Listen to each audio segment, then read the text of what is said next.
Jangan lupa subscribe YouTube channel Metro TV News dan jangan lupa nyalakan notifikasinya. Terima kasih pemirsa, Anda masih bersama kami di Metro Siang. Pemerintah melalui Badan Aksesibilitas Telekomunikasi dan Informasi Bakti Kominfo terus berupaya untuk membangun Menara Base Transceiver Station atau BTS di seluruh Indonesia termasuk di wilayah 3T. Nah, sudah berapa total BTS yang dibangun? Kita akan lihat di grafis berikut ini pemirsa. Sepanjang tahun 2015 hingga 2020, pemerintah melalui Bakti Kominfo ini sudah terus membangun menara BTS ini. Ada total sebanyak 1.682 lokasi ataupun titik BTS yang sudah dibangun oleh pemerintah yang tersebar di kabupaten, kecamatan, dan juga di desa kelurahan. Jika kita lihat secara detail, 1.682 ini tersebar di 143 kabupaten, kemudian ada 807 kecamatan, dan juga di 1.675 desa atau kelurahan ini sudah dibangun sepanjang tahun 2015 dan juga tahun 2020. Nah, secara lebih detail kita akan melihat di grafis berikutnya. Ini ada tersebarnya di mana saja dan juga di wilayah mana saja. Ini dari sebanyak 1.600 menara BTS tadi ini tersebar di wilayah 3T sesuai dengan Perpres nomor 131 tahun 2015 tentang penetapan daerah tertinggal di tahun 2015 hingga 2019. Artinya dari 1.682 lokasi BTS tadi tersebar di daerah 3T, terluar, tertinggal, dan juga terdepan, termasuk di wilayah-wilayah yang berbatasan langsung dengan negara tetangga. 1.435 lokasi diantaranya berada di kabupaten yang termasuk kategori 3T tadi. Nah, di grafis berikutnya kita juga akan melihat ini penyebarannya sudah sejauh mana dan jaringan yang disediakan ini akan seperti apa. Ada sebanyak 336 lokasi BTS yang masuk dalam lokasi prioritas pengelolaan batas wilayah negara dan juga kawasan perbatasan di tahun 2020 dan juga 2024. Ini untuk sebagai salah satu formula untuk mendukung kecepatan informasi dan juga menjangkau masyarakat di daerah kawasan perbatasan.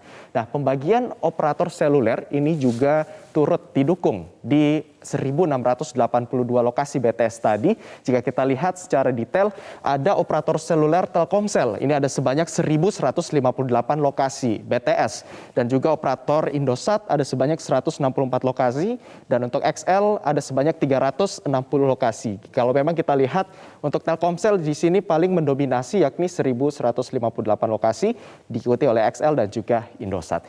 Nah, dari rangkaian pembangunan di tahun 2015 dan juga 2020 ini sudah telah berjalan, pemerintah kemudian merencanakan lagi untuk penyediaan pembangunan BTS khususnya dalam jaringan last mile atau penggunaan bagi para penggunanya untuk dapat digunakan di seluruh wilayah di Indonesia. Kita akan lihat seperti apa rencana penyediaan BTS untuk tahun 2021 hingga 2022.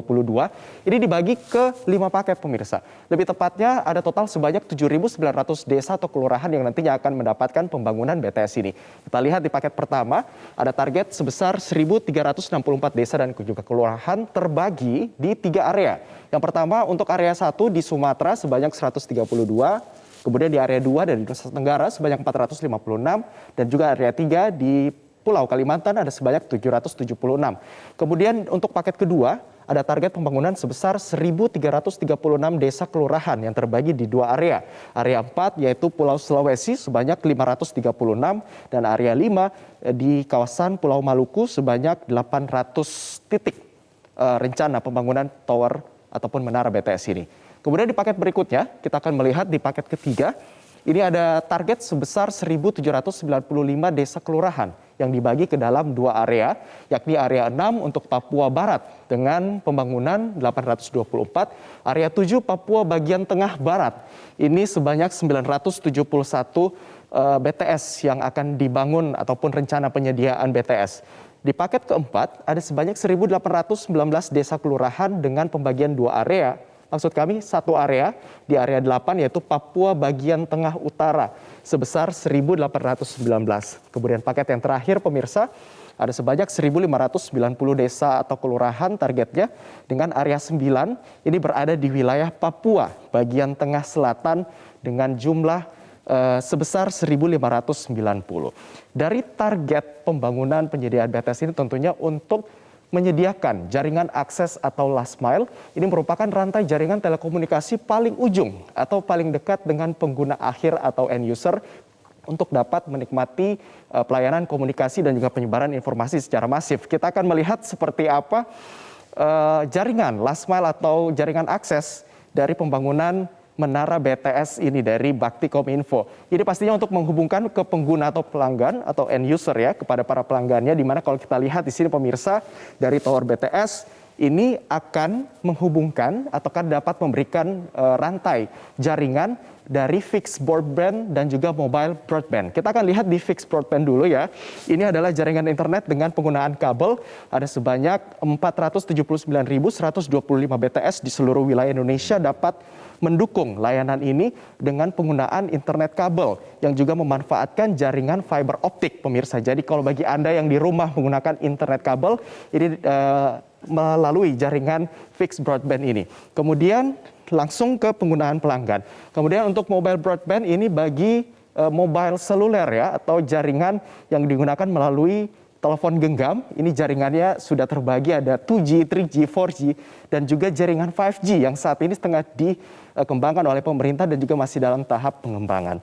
Dan pemirsa, dengan hadirnya pembangunan BTS di seluruh wilayah Indonesia, termasuk di kawasan 3T, ini dapat memberikan pemerataan akses informasi kepada masyarakat. Selain itu juga sejalan dengan peningkatan mutu aksesibilitas telekomunikasi digital di seluruh Indonesia. Dan diharapkan dengan adanya pembangunan ini juga dapat pemerataan informasi dapat dinikmati oleh seluruh masyarakat di Indonesia.